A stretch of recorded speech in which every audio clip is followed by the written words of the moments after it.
All right, okay. Okay, let's do the car crash.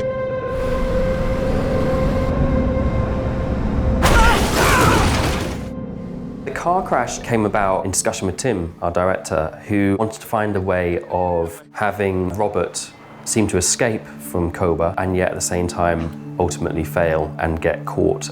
We wanted to do it in a way that was exciting and dynamic in the way that this show should be. And one of the things that we started talking about was car crashes and staying as close as we possibly could with the character, which is when we came up with this idea of being inside the car at the moment of the crash.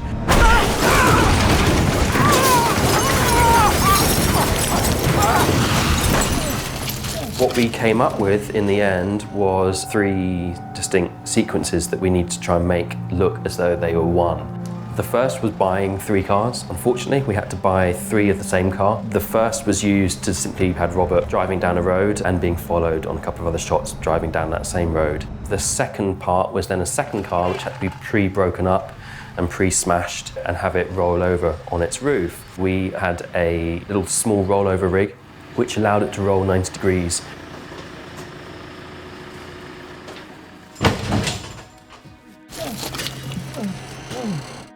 The middle sequence, the actual impact, was something that needed quite a few stages, and that had to be filmed separately outside of our schedule. So we had a third car, our final car, where we stripped as much of the weight off the car as we possibly could.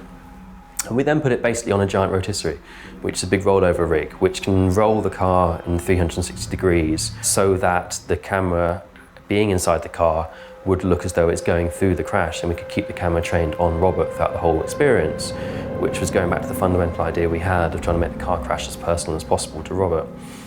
That, though, meant that if we were rolling the car over in a studio, we would see the studio roof. We wouldn't have any way of knowing that it was the same sequence as being on location. So we came up with the idea of strapping a ginormous television to the window of a car so that the cameraman sitting in the passenger seat filming Robert driving would be looking at this screen. Of course, then we needed the footage to put on the screen to make it look as though he was still driving down the road. And it was shot on a camera which had a 360 rollover rig attached to it so that we could film the spin of the car as it moved down the road.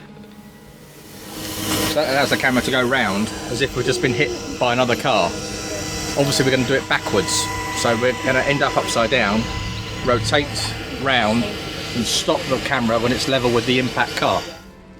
The crucial bit about it all was trying to make it all look like the car was being hit and rolling over because of the car that was driving down the country road and aiming at it. The simplest and safest way of doing that to make sure that the choreography is all timed up was to do it backwards. The truck started side on to the side of Robert's car and then reversed away at high speed.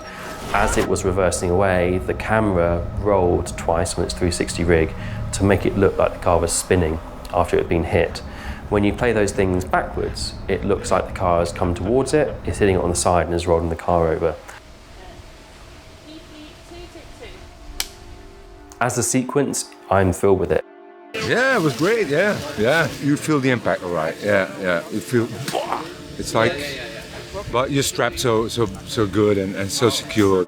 I think it takes us to a place in a car crash that I haven't seen done before, where we stay exactly with the character, square on his face as he goes through this traumatic event, and his days confused afterwards as he's dragged out of the car and ultimately taken away to his death.